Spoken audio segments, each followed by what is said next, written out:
abra comigo a sua Bíblia na segunda carta de Paulo aos Coríntios, capítulo de número 1. Eu vou ler um texto e vou falar sobre algo que normalmente nós pastores não mexemos. Eu quero falar sobre pastor também é alma. Pastor também é alma. Dá um toque no vizinho aí do lado e fala com ele: você também é alma.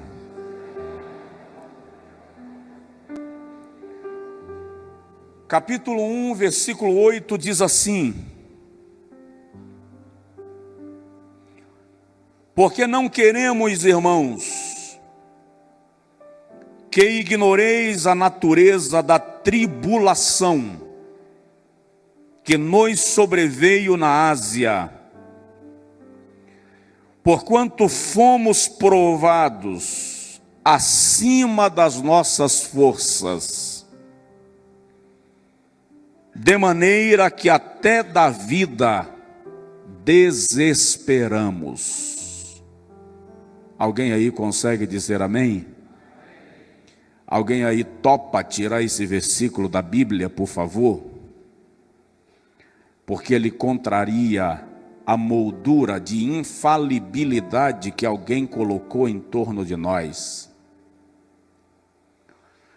Paulo diz: fui provado, e fui provado além das minhas forças, e cheguei a desesperar da vida. E crente desespera? E pastor desespera? Nós não somos um poço de fé, de esperança, de positivismo, de acertos? Não há uma áurea em torno da nossa cabeça que diz que nós somos anjos sem asas? As pessoas que nós pastoreamos não esperam que a gente simplesmente não sofra nunca. Uma irmã chegou para mim um dia depois de uma pregação, e sabe aquela pregação que Deus olhou para você e disse assim: vou te usar hoje? Sabe aquela pregação?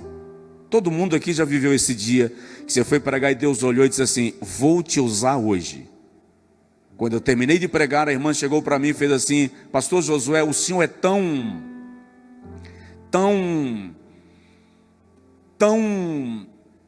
olha, eu acho que o senhor não sente nem sede.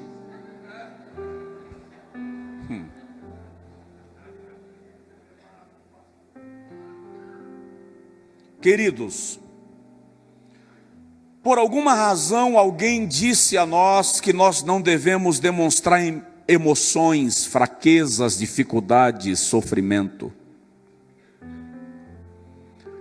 Eu não sei se isso é exclusivo do Brasil, mas coloca-se uma moldura em torno do pastor de forma que ele precisa ser infalível.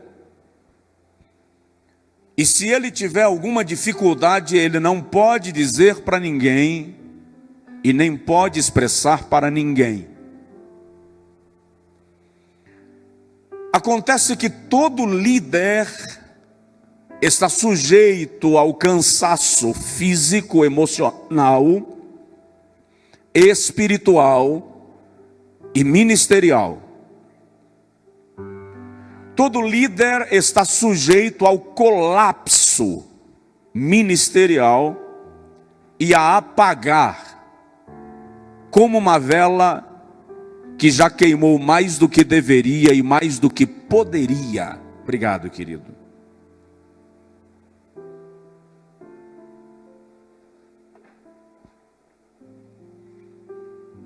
Eu fui pregar no estado do Piauí um tempo atrás e resolvi ir de carro e levei o meu filho comigo. E quando terminei de ministrar na manhã de uma sexta-feira, voltamos para casa depois do almoço.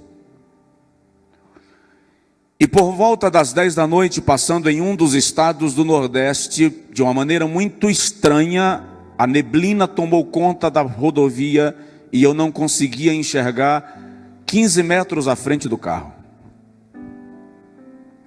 Como eu já estava muito cansado, dirigindo desde as 2 da tarde, já eram 10 da noite, eu tinha pregado no dia anterior e naquele dia pela manhã, eu disse ao meu filho, eu vou voltar e a gente vai dormir aqui na cidade que nós terminamos de passar. Vou evitar dizer nomes, porque as redes sociais nos colocam assim sempre em situações melindrosas. Voltei para aquela cidade e na praça, quando eu procurei uma pizzaria para comer alguma coisa, encontrei um irmão que me reconheceu e me levou para a casa do pastor da igreja. E em vez de comer a pizza na praça, o pastor preparou um jantar, a esposa do pastor preparou um jantar, nós comemos. Meu filho terminou dormindo no sofá da sala. E lá para meia-noite eu conduzi o meu filho para a cama e falei com ele, olha, eu vou dormir que eu estou muito cansado. E a esposa dele já foi se recolhendo e quando eu estava entrando no quarto ele falou comigo assim, você não vai dormir antes de conversar comigo, porque foi Deus quem fez você parar aqui. Eu, tudo bem. Ele me levou na garagem da casa dele e me mostrou uma corda enrolada. E ele disse, eu planejei o meu suicídio para esta madrugada.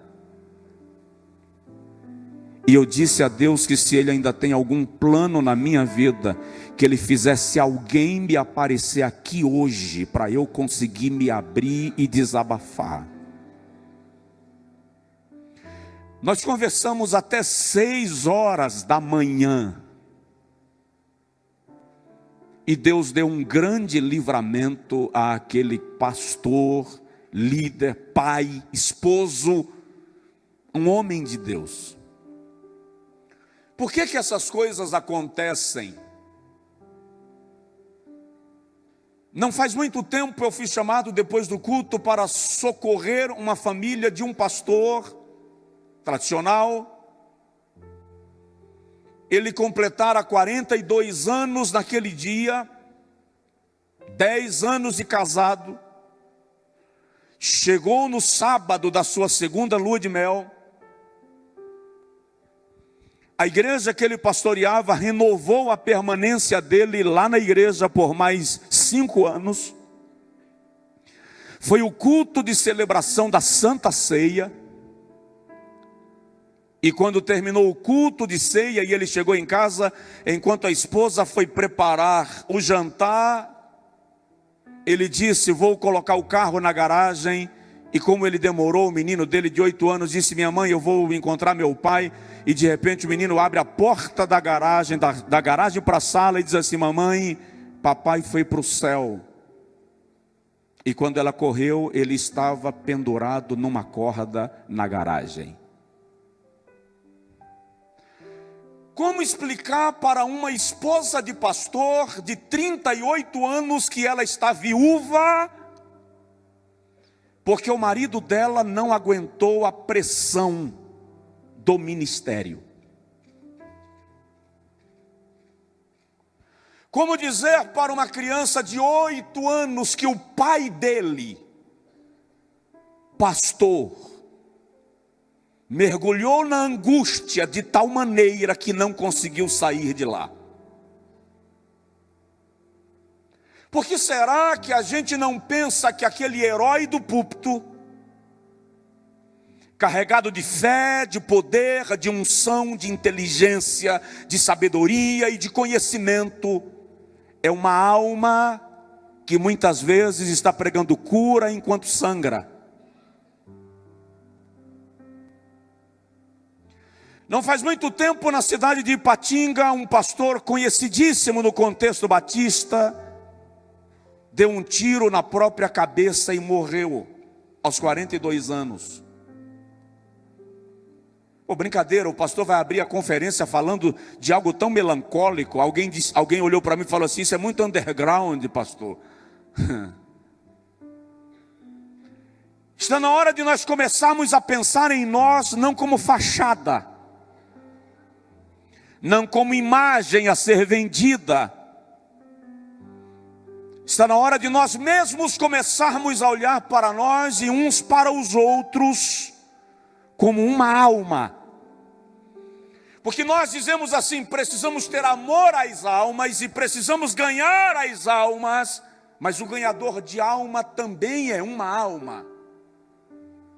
E muitas vezes ele está ganhando almas e se perdendo na sua própria alma. Fui convidado para uma conferência em outro país. E o pastor que mandou me buscar no aeroporto, não pôde me buscar, mandou alguém me buscar no aeroporto. Por alguma razão o horário desencontrou e eu cheguei mais cedo e iria ficar hospedado na casa dele. E quando eu estava entrando em casa, estava havendo uma discussão forte entre ele e a esposa. E pastor também se irrita com a esposa, e esposa de pastor também se irrita com o marido. Dizem que perguntaram um dia à mulher do evangelista Billy Graham: a senhora já pensou em divórcio? E ela disse: nunca, mas em assassinato algumas vezes.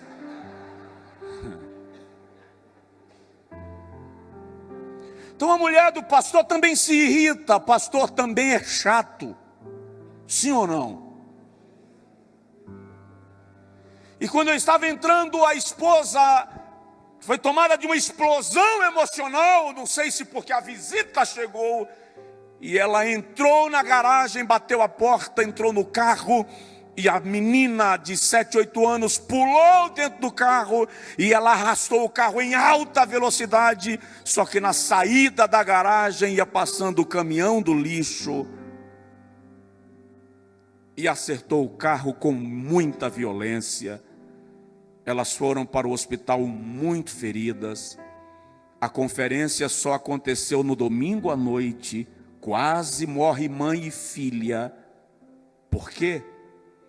Porque pastor também é alma. Porque pastora também é alma. Porque existem conflitos dentro de nós que ninguém está se importando, contanto que nós demos resultados no púlpito, porque nós precisamos tomar o cuidado de não nos tornarmos máquinas de resultados, executivos do reino, mercadores de um produto, que não tratam da sua própria alma e morrem no púlpito, morrem em depressão, morrem em situação cruel, porque ninguém se importa com os seus problemas interiores, contanto que o culto seja fervoroso e a igreja esteja crescendo. A palavra que o Senhor trouxe ao meu coração desde o tempo que fui convidado pelo pastor Josué para ministrar aqui, e nunca falei desse assunto em lugar nenhum, foi esta: é preciso entender, nobres pastores, aquele texto de Zacarias capítulo 13, versículo 7, que Jesus repete em Mateus capítulo 26, versículo 31, quando diz: se o pastor for ferido, o rebanho se dispersará.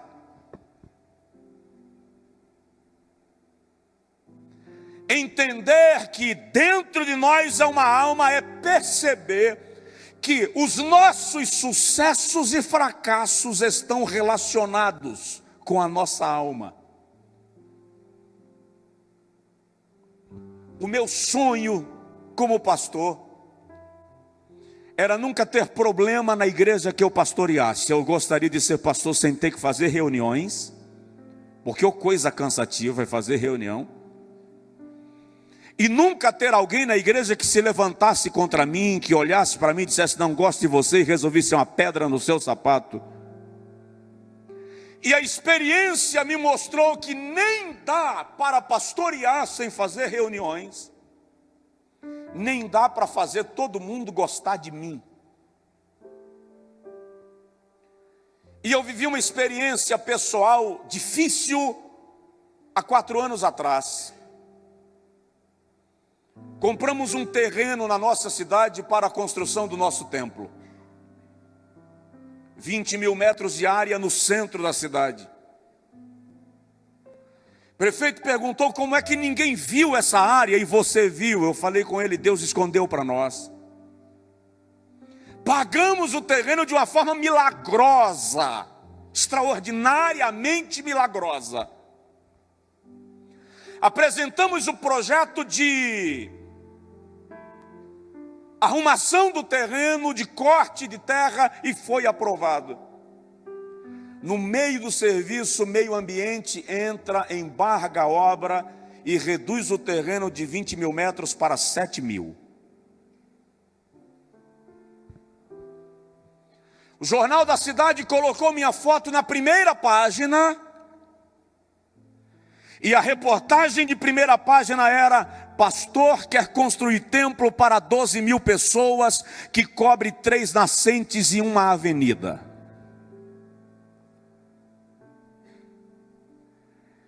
Naquele dia o meu corpo inchou, literalmente inchou. O meu corpo queimava, que eu não consegui deixar roupa sobre mim.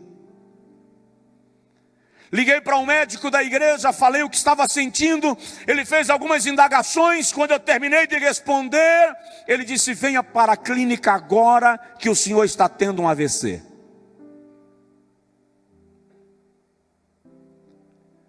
Deus abriu um caminho. Surgiu um terreno extremamente melhor, de um valor comercial 5 vezes maior. E por causa de um embargo da obra daquele proprietário, ele aceitou trocar no nosso, porque o nosso terreno servia para ele e o dele servia para nós. Deus criou uma saída extraordinária. Mas como você convencer 3 mil pessoas que colocaram o coração daquele primeiro de que o segundo é melhor? Como é que explica isso para eles? Eu apresentei painel, eu fiz projeto, eu pedi avaliação de 4 corretores neutros para provar que o novo terreno era muito melhor do que o primeiro. Chamei alguém de consultoria de marketing para mostrar que a visibilidade do segundo terreno era muito melhor do que a visibilidade do primeiro. Mas pessoas saíram da igreja. Pessoas se chatearam porque nós perdemos 3 milhões. Nós não perdemos 3, nós ganhamos 7, mas elas não conseguiam entender isso. Foram embora, comentário na cidade, chateação. Eu entrei num nível de colapso emocional tão grande que um dia no gabinete eu dei uma crise de choro. Chamei o vice-presidente da igreja e disse para ele: assume a igreja, eu não pastoreio mais. Eu vou embora e vou desenvolver conferências, vou voltar a pregar, eu não preciso disso. E ele chamou a diretoria da igreja, e o pessoal: calma, pastor, tranquiliza, sai um pouco, sai de cena, vai descansar. Naquele dia revoltado, eu saindo da igreja para casa, o telefone toca, um pastor de New Hampshire, nos Estados Unidos. Ele disse: olha, Deus mandou eu reservar um hotel fazenda para você descansar, e eu comprei passagem para você vir passar uma semana aqui. Eu disse: não vou. Ele disse: larga de ser orgulhoso, rapaz, vem. Senão não vou não. Ele disse: é passagem de primeira classe. Eu disse: não vou. Quando ele desligou, eu parei e disse: rapaz, passagem de primeira classe para os Estados Unidos, no hotel fazenda, na situação que eu estou, Deus está me dando um livramento, eu vou descansar. Viajamos.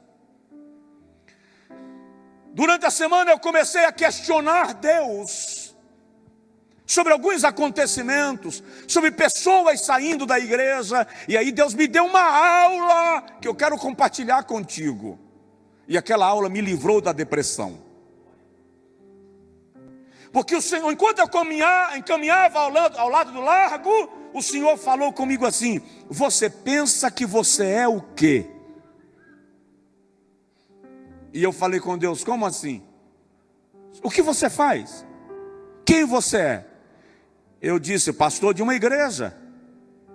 E o Senhor disse: não, você é um motorista de ônibus coletivo.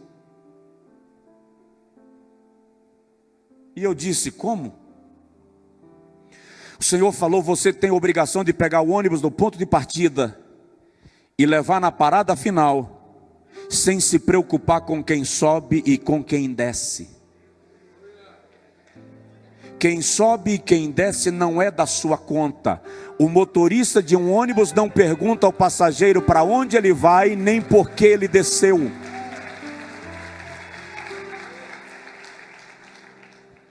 O Senhor me disse: quando um passageiro quer descer, ele aperta um botão, a luz acende, o motorista para e não pergunta por que você vai descer. E lembre-se, sempre que um desce, outro sobe. Sua obrigação é fazer o ônibus chegar no ponto final sem acidente. Nós entramos em depressão quando alguém vai, sim ou não? Você trabalha um novo membro, discipula ele, treina ele, faz dele um obreiro. Quando ele está bom, você diz assim: agora posso usar.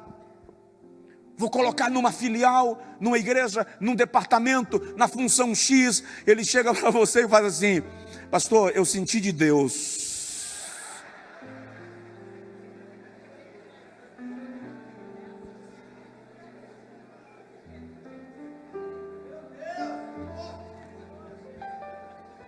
Deus falou comigo.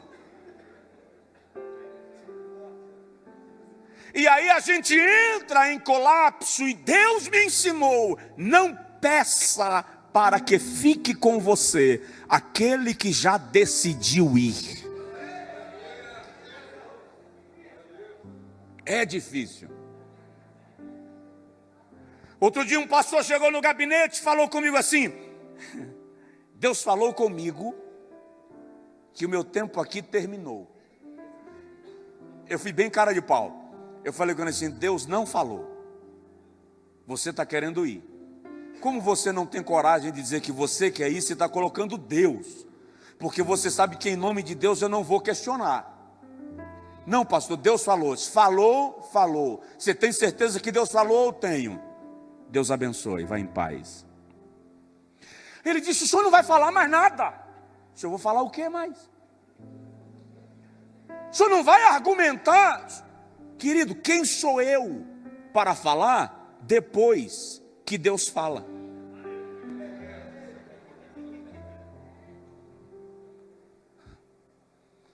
Se nós não entendermos esses entranhamentos emocionais, nós seremos traídos por nós mesmos em nosso ministério. O Dr. George Caleb Moore escreveu algo interessante que eu transcrevi aqui para compartilhar contigo. Ele diz que o pastor tem que ter a força de um boi, a tenacidade de um cão de caça, a audácia de um leão, a paciência de um asnim, a adaptabilidade de um camaleão, a visão de uma águia, as melodias de um roxinol, a mansidão de um cordeiro, a pele de um rinoceronte, a disposição de um anjo, a lealdade de um apóstolo, a fidelidade de um profeta, a ternura de um pastor de ovelhas, a abnegação de uma mãe e o fervor de um evangelista. Sinceramente, no final das contas, este não sou eu.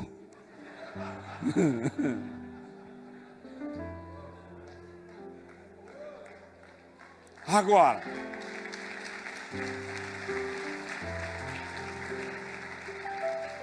outro dia, 3h me telefona um pregador de renome, e ele chorava ao telefone. Na verdade, ele urrava ao telefone. E eu deixei ele chorar bastante enquanto eu ouvia. E de repente eu perguntei para ele: o que você tem? E ele disse: eu estou possesso.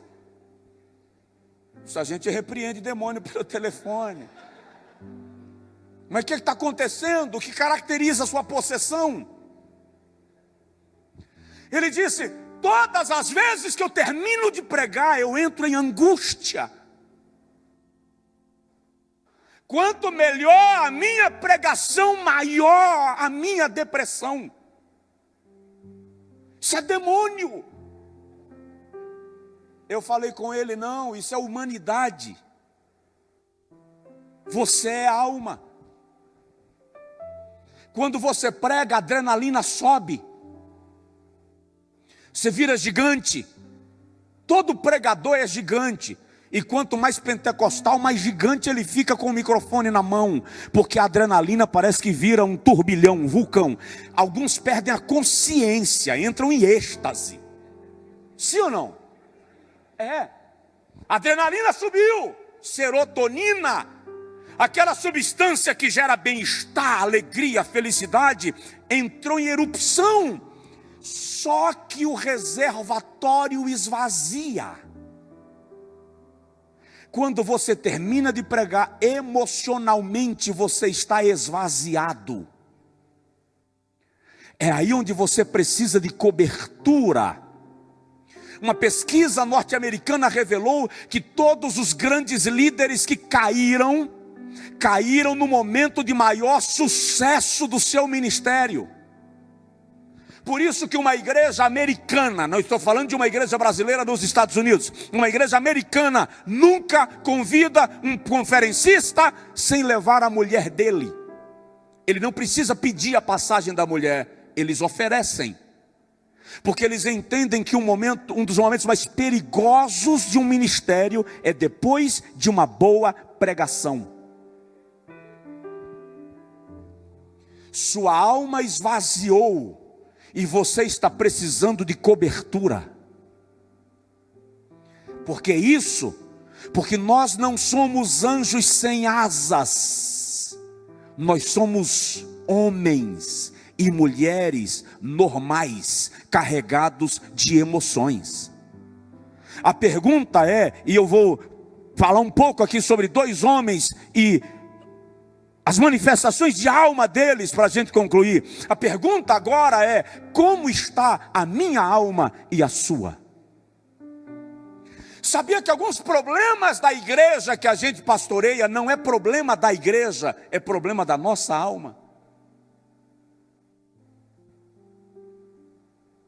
Já parou para perceber que por trás de todo orgulhoso tem um complexo de inferioridade?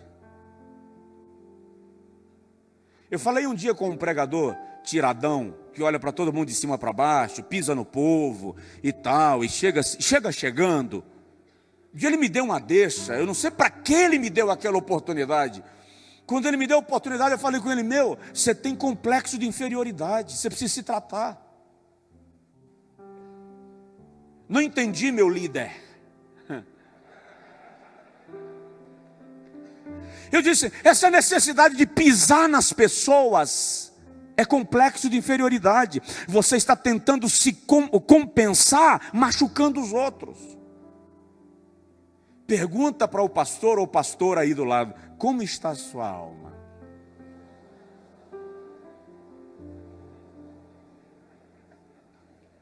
Deixa eu falar um pouco de Elias. Elias é o único homem na Bíblia de quem faz questão de dizer homem comum, semelhante a nós.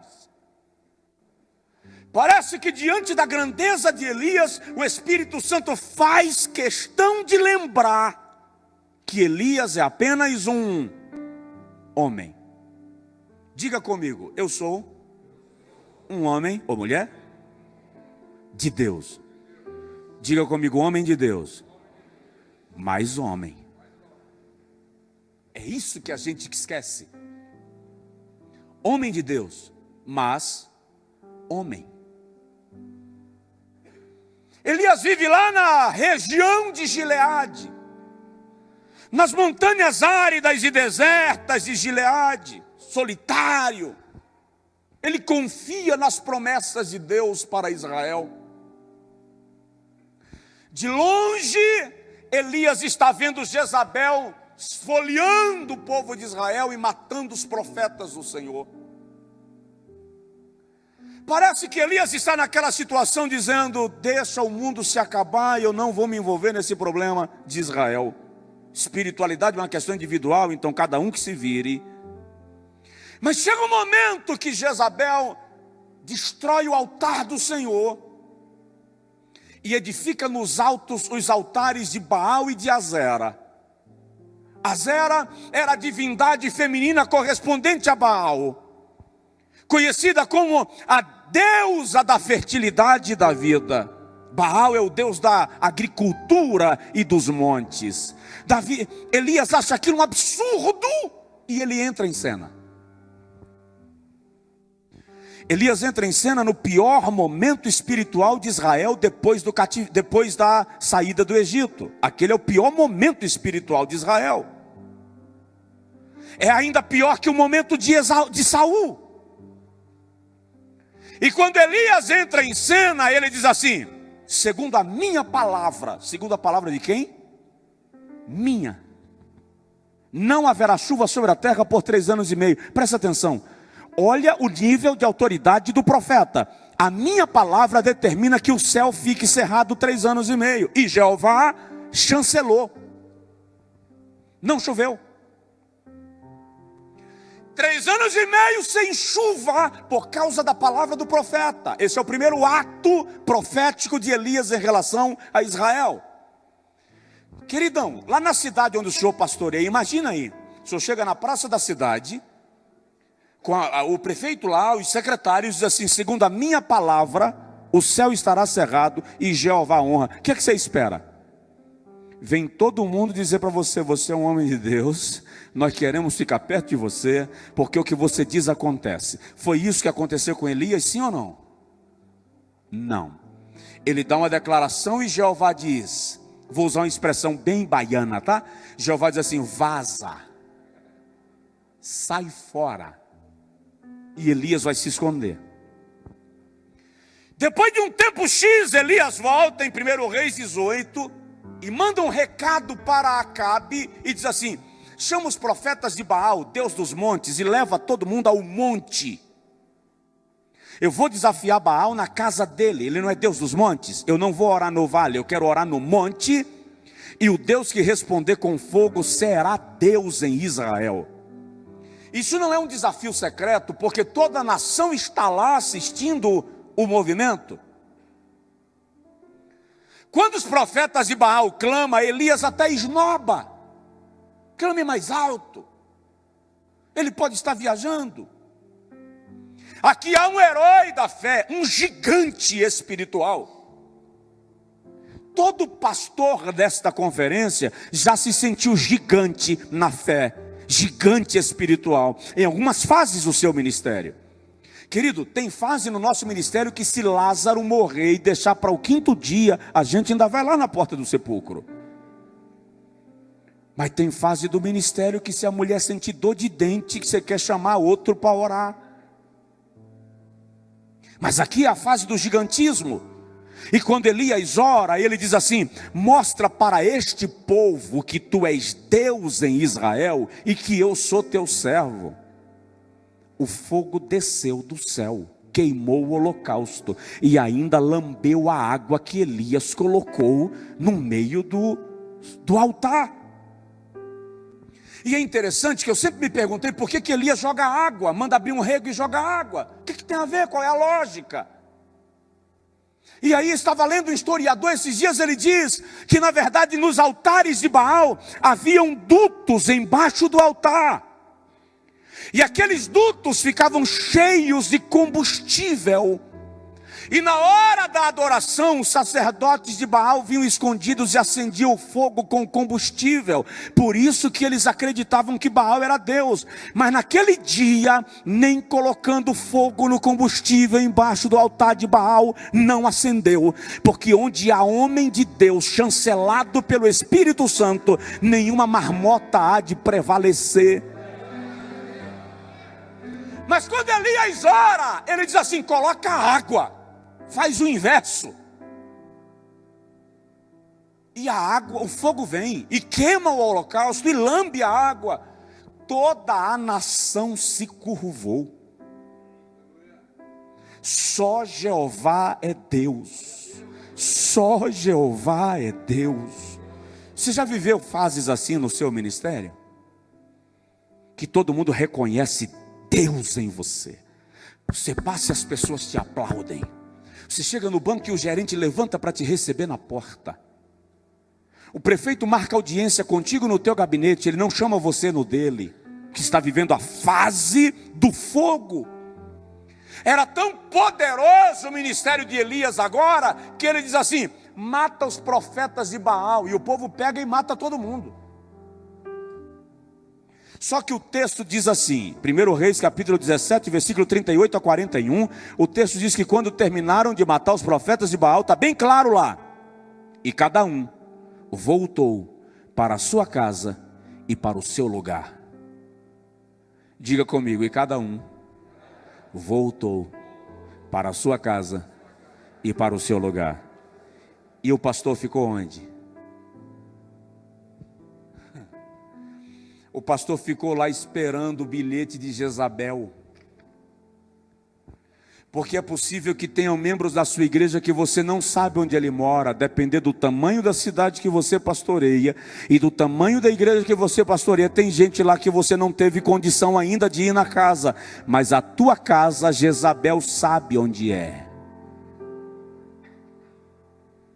Aí Jezabel manda o bilhete: amanhã eu terei tua cabeça numa bandeja, e os deuses me façam o dobro se eu não cumprir esta palavra. Aqui começa a revelação da alma de Elias. Não é mais o gigante, agora é o pastor alma, que não está sendo aplaudido pela multidão. Agora é o pastor alma, que não está sendo reconhecido pela multidão. Ele foge para o deserto, sozinho. Porque o pastor alma, quando é visitado pela depressão, quer se esconder. Por quê? Porque ele não está em condição de aparecer no púlpito e oferecer o espetáculo de ontem. É isso que nós temos que ter cuidado, para que a nossa pregação não se transforme apenas num show, ou não seja um show que esconde a alma que nós temos. Elias vai para o deserto, deita debaixo de um zimbro. Oh, gente, zimbro não faz sombra. Quando você está em depressão, até zimbro serve. E deitado, o anjo lhe aparece, lhe acorda e diz: come. Ele levanta, come e bebe e dorme de novo. Alma. O anjo acorda a segunda vez e ele come. E a Bíblia diz que com a força daquela comida ele caminhou 40 dias e 40 noites. Melhorou, ficou fervoroso, o ministério voltou de vento em popa. Não. Elias entra numa caverna. Quando chega na caverna, ele tira a roupa de profeta e diz: chega. Eu não sou melhor do que meus pais. Eu vou fazer uma pergunta que não requer resposta. Quantos pastores aqui nunca pensaram em desistir do ministério? Nenhuma vez. Não requer resposta. A maioria de nós já pensou em recuar. E vou lhe dar uma notícia forte e chata: quem não pensou ainda vai passar pelo momento. Vai ou não vai? Aquele momento que você para e diz assim: e agora?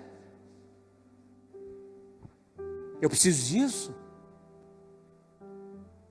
Quando você é atacado, quando a tua mulher é atacada, quando o teu filho é atacado, quando você não é compreendido, quando um projeto dá errado, quando o médico chega para você e diz: você precisa descansar, que você está à beira de um infarto. Eu recebi uma igreja agora em Salvador, de um pastor batista, 46 anos, ele ligou para mim e disse: recebe a igreja, transforma em congregação tua. Eu não posso pastorear mais, eu sofri um infarto e o médico disse que eu vou morrer.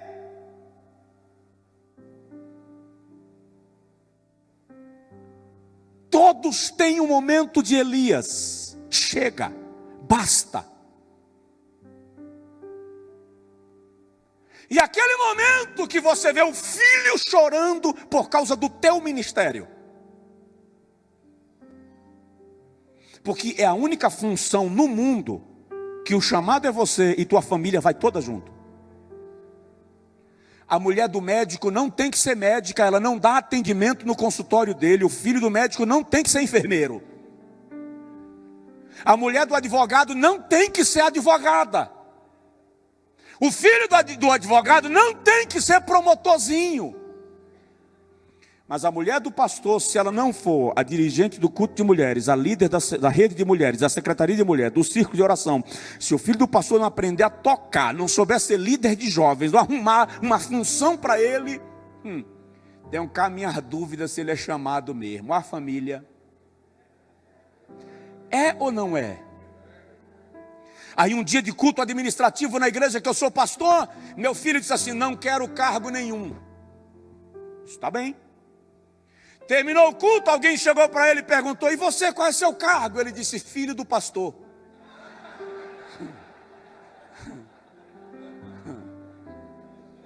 Eu perguntei para ele: como assim?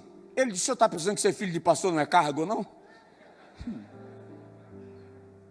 Chega, já basta. Elias entra na caverna e se esconde. E preste atenção: se o próprio Deus não tivesse vindo visitá-lo, ele não teria saído de lá. Porque ele não sai para ver o fogo, ele não sai para ver terremoto, ele não sai para ver saraiva. Ele só sai quando uma voz brada na entrada da caverna e diz: que fazes aqui, Elias? Tem muitos pastores que estão entrando na caverna da angústia, da depressão. Esta é uma oportunidade de ouvir Jeová na porta da caverna dizendo: vem cá que eu quero conversar contigo. Vem que eu quero te mostrar o que você não viu ainda. Vem porque eu reservei 7.000 joelhos que não se dobraram. Vem porque eu já providenciei sucessor para o teu ministério. Vem porque seu ministério até agora estava detido a Israel, mas eu te quero ungindo o rei de Judá e o rei da Síria. Deus está dizendo a Elias: antes de você morrer, eu vou ampliar a tua tenda, eu vou aumentar o teu ministério, eu vou prosperar a tua unção, eu vou multiplicar o que eu coloquei sobre você. Mas o fato é que Elias é alma, e é um momento que ele precisa se esconder. E eu pergunto: quantos aqui não já se viram na condição de Elias? Sabe qual é o problema? Nós brasileiros vemos a Bíblia como romance. A gente não olha a Bíblia como um livro de constituição que revela as fraquezas e fracassos dos seus heróis. As pessoas olham a Bíblia como novela. Existe a sensação que eles enfrentaram luta pela manhã, oraram à tarde e venceram à noite. E as lutas de alguns daqueles homens duraram anos. Nós, se sofrermos a perseguição que Elias sofreu, a maioria de nós aqui, a igreja que nós pastoreamos vai dizer assim: ó, pastor se posicionou errado politicamente, está sendo perseguição, isso é a mão de Deus. Pastor está em depressão, faltou oração, ora pouco. Conheço pastores com a esposa em depressão, conheço pastores com filhos em depressão, porque é preciso pastorear. Outro dia eu fui mudar um obreiro de uma filial para outra filial, e ele, trazendo para a sede, ele disse: eu não posso, pastor, eu não aceito ir congregar na sede. Eu disse: qual é o problema? Ele disse assim: eu não aceito deixar de pastorear a minha família. Eu disse para ele: presta atenção numa coisa, você não pastoreia a sua família no púlpito, você pastoreia a sua família na mesa. No dia que você precisar do púlpito para pastorear a sua família, tem uma coisa errada. Sua família é pastoreada em casa para você conseguir pastorear a igreja na igreja. Caso contrário, não funciona. Dá um toque no vizinho e fala com ele: não fica na caverna. Eu já estou terminando. Dá uma olhada no companheiro do seu lado e fala com ele assim: eu também sou alma, tá?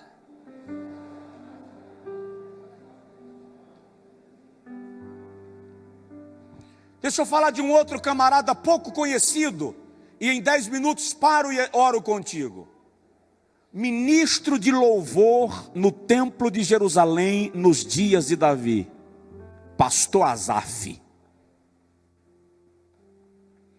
Asaf surge no cenário de Israel num momento ruim. Salmo 73 escreve a experiência dele. O reinado de Saul levou Israel a um nível espiritual baixíssimo. O interesse por Deus havia se perdido. Quando Davi assume o trono, a primeira coisa que Davi faz é buscar a arca que estava em Kiriat Jearim e trazer para Jerusalém. Por quê? Porque Davi decide não reinar sem a presença de Deus. Pastor Josué Gonçalves leu um versículo aqui há pouco que eu considero um dos versículos mais tristes da Bíblia. Sansão se levantou para ir contra os filisteus porque não sabia, não havia percebido, diz algumas versões, que o Espírito do Senhor já não era mais com ele. É triste quando um pastor não percebe que o Espírito Santo já se afastou. Prega no automático. O culto foi aprendido, então tudo está funcionando, porque as engrenagens estão funcionando, mas o Espírito Santo não está mais lá. Saul viveu isso. Israel se torna uma tragédia espiritual por causa de Saul. Quando Davi assume o trono, ele vai buscar a arca, porque diz: a presença de Deus tem que estar aqui comigo. Meu amado pastor, meu amado companheiro, não queira pastorear um dia sem a presença de Deus. Se a presença de Deus for embora, entrega a credencial, vai para o sítio, vai para a chácara, vai para a roça, vai para a beira do rio, entra no banheiro, dá um jeito, e só sai de lá quando a presença de Deus se manifestar novamente. Moisés diz para Deus: se a tua presença não for comigo, eu não saio daqui. Davi quer a presença no templo, Davi quer a presença de Deus em Jerusalém, e traz a arca. E quando ele traz a arca, o primeiro livro das Crônicas, capítulo 15, versículo 16 e 17, vai mostrar para nós que Davi organiza o culto em Jerusalém e estabelece os líderes de louvor, e lá está Asaf, descendente de Merari, da equipe dos meraritas que cuidavam das coisas sagradas do santuário. Asaf é crente, é um homem de Deus. Os salmos de Asaf eram cantados no culto em Jerusalém. E imagina Asaf caminhando nas ruas de Jerusalém e de repente encontra uma criança brincando, pulando e cantando um hino que ele ensinou no culto de ontem à noite. Asaf é um ministro bem sucedido. Mas o Salmo 73 começa a mostrar quando Asaf diz assim: eu me atentei para a prosperidade dos ímpios, e os meus pés quase deslizaram. E Asaf diz assim: e eu pensei que é inútil se santificar ao Senhor. Olha para mim, por favor. Quantas vezes nós olhamos para alguém que prospera da maneira mais engenhosa possível, usando jeitinho de manipulação, mentindo, enganando as pessoas, e o ministério, bum! Aí você diz assim: Senhor, eu estou mantendo minha vida em santidade, eu oro, eu me santifico, e meu ministério não cresce assim. E você começa a se sentir desestimulado por perceber que fulano está crescendo da maneira que vive e você não está crescendo, não obstante a santidade. Essa é a questão de Asaf. A causa ou a crise de Asaf, ele diz no Salmo 73, versículo 2: os meus pés quase resvalaram. A causa da crise, eu estava olhando para a prosperidade dos ímpios. Isso está no capítulo 73, versículo de número 5. E aí no versículo de número 21 e 22, ele diz assim: e o meu coração azedou. O meu coração amargou. Quantos de nós pastoreando com o coração amargo? Quantos de nós pastoreando com o coração azedado? Quantos de nós que só temos mensagens agressivas para a igreja e nós dizemos assim: Deus está exortando a igreja, quando na verdade somos nós que estamos azedados pelas angústias. Confundimos exortação com brutalidade, grosseria, deseducação e machucamos as pessoas. A criança passou correndo, o pregador está tão azedo que ele não consegue esperar a mãe passar, ele dá uma bronca na mãe na frente da igreja. Não estou falando de culto desorganizado, que eu tenho dificuldade de lidar com isso. Eu estou falando de o pastor não estar azedo ao ponto de expor os outros por causa do seu azedamento. Ele precisa brigar com o obreiro, porque ele tem que mostrar a sua autoridade ao microfone. E nós não conseguimos entender que a autoridade não está no microfone. A autoridade é representada não pelo que eu grito aqui, mas pelo que os meus liderados reconhecem no olhar, num gesto, num toque. Reconhecem por causa daquilo que já funciona. Um coração azedo na igreja é um problema. Uma das coisas que eu aprendi foi: evite pregar no dia que você está fatigado, ainda que você seja o melhor pregador do planeta. Porque quando você está cansado, você fica intolerante. O coração azedou. E Asaf chega a dizer, no versículo de número 21 e 22, Asaf diz que ele chegava no templo depois de todo mundo, para ele não encontrar ninguém na entrada da igreja. E saía antes do culto terminar, para ele não ter que saudar ninguém. Ele estava tão mal que ele evita conversar com as pessoas. Versículo 15. Ele evita se comunicar com os outros, porque ele está desviado. Ele chega a dizer: o meu coração se embruteceu. Não, nós não estamos falando de um Saul da vida. Nós estamos falando de Asaf, o camarada que dirigia o momento de louvor do culto. Por quê? Porque quem canta também é alma. Quem prega também é alma. E uma das coisas que nós precisamos desenvolver é o autoconhecimento. Comece a se conhecer. Comece a se observar. Analise sua alma. Não deixe para cuidar dela quando a depressão fizer de você um transporte. Não deixe para cuidar de sua alma quando a sua mulher estiver num estado depressivo, quando o seu filho disser assim: eu quero qualquer coisa na minha vida, menos uma igreja. Conheço filhos de pastores que querem qualquer coisa, menos uma igreja. É culpa do pastor? Não. Não viemos aqui para falar de culpados. Viemos aqui para falar de necessitados. Nós precisamos cuidar da nossa alma. Alguém tem que nos pastorear. Alguém precisa nos ouvir. Escolhe alguém, liga para alguém. Já saí da Bahia e vim bater em Bragança Paulista, não já? Preciso conversar contigo. Já liguei, pastor Josué disse assim: estou saindo do hotel e indo para o aeroporto. Disse, me ouve. Tá, eu te ouço no carro, não vou poder responder que eu estou com alguém. Tá, a minha situação é essa. Me diz o que fazer. Vou orar por você. Não pode dizer nada porque tem gente perto, mas vou orar por você. Porque às vezes o que você precisa não é que o outro diga alguma coisa, é apenas que o outro ouça o que você tem a dizer. Só que essa vaidade nossa nos impede de querer revelar uma fraqueza.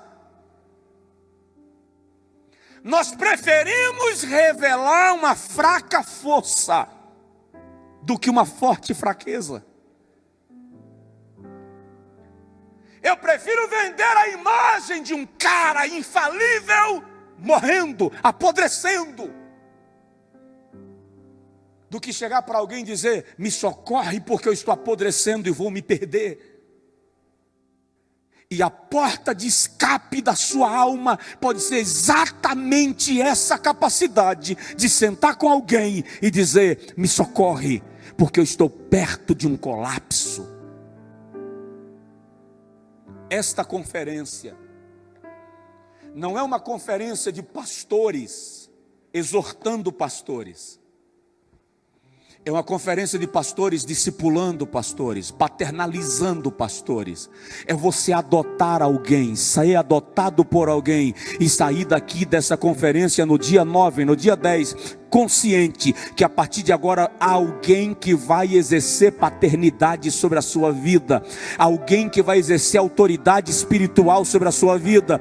Você não está mais solitário na igreja onde você pastoreia, não importa onde ela é, tem alguém que assumiu o compromisso de te dar cobertura, porque você também é alma. Eu quero concluir. Certa feita eu li dos guerreiros antigos e das guerras antigas. Elas duravam 10, 15, 20 anos. Alguns homens iam para a guerra e quando voltavam, seus filhos não os conheciam. Eles ficavam anos em batalha e naqueles anos de guerra, diz o historiador, eles não tiravam a couraça. Porque tirar a couraça colocava-lhe no risco de uma flecha do inimigo lhe traspassar. Então, ao longo de todo aquele tempo, verão, inverno, chuva, sol, terra e sangue, ele lavava o rosto, lavava as mãos, lavava os braços, lavava os pés, mas a couraça estava lá. Terminou a guerra, venceu, volta para casa. A guerra terminou, pode tirar a couraça, e o historiador diz que naqueles casos, haviam casos que quando se tirava a couraça, o indivíduo estava vestido com ela há tanto tempo. Ele suou e derramou sangue tantas vezes, que a couraça já estava pegada no corpo dele. E quando puxava, vinha trazendo pedaços de carne. E o historiador diz que em muitos casos, o indivíduo tinha tanta sujeira dentro da couraça que já tinham vermes vivos dentro da couraça, devorando ele vivo. E ele não percebia. Por que ele não percebia? Por causa do calor da guerra. Não dá tempo se coçar quando você tem um inimigo com a espada na tua frente. Então a couraça estava lá, o verme estava devorando, mas o calor da batalha lhe impedia de prestar atenção a uma dorzinha qualquer.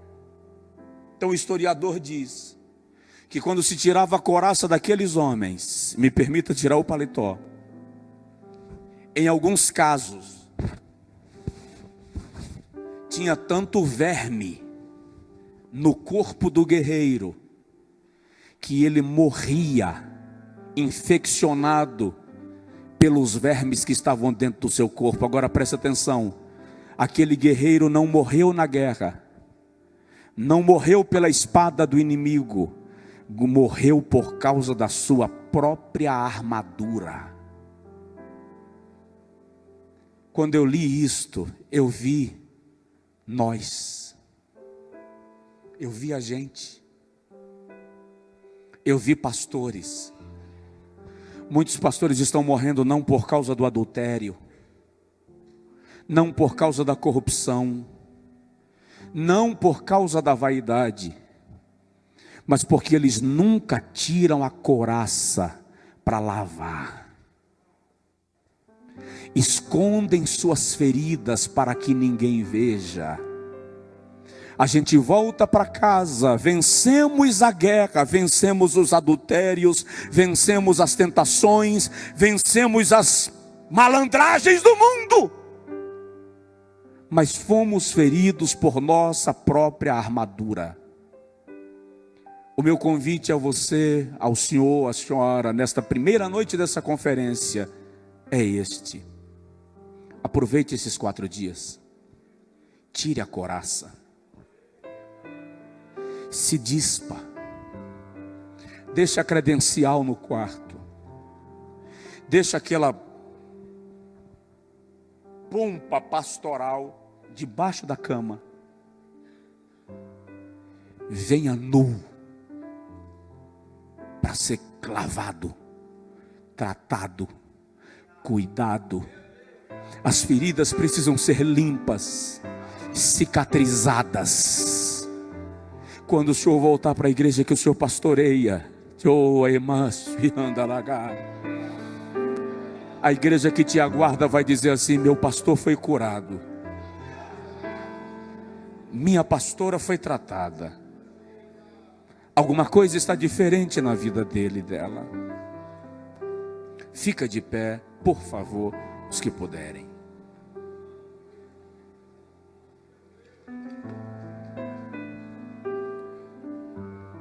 Tira a couraça. Eu gosto de Paulo quando ele diz assim: os meus membros guerreiam dentro de mim. O bem que quero fazer não faço, o mal que não quero fazer se faço.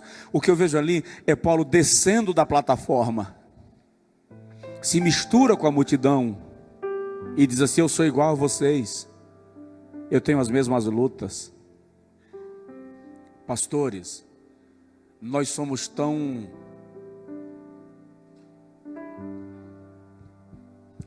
carentes de misericórdia, eu vou usar essa expressão, que quando um dos nossos colegas fracassam, alguns de nós celebram. Isso é a maior prova de que antes daquele fracassar, nós já estávamos fracassados. Porque quando eu celebro o fracasso de um companheiro, eu estou revelando o meu próprio fracasso. Eu vou orar contigo agora. E a minha oração contigo agora e a tua oração comigo agora é esta: peça a Deus a condição de se despir nessa conferência. Ok. Peça a Deus a condição de se despir nesta conferência.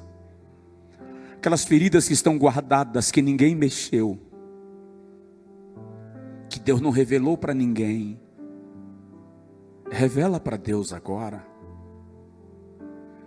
Eu fui ministrar uma cruzada numa cidade do Maranhão, no interiorzão do Maranhão.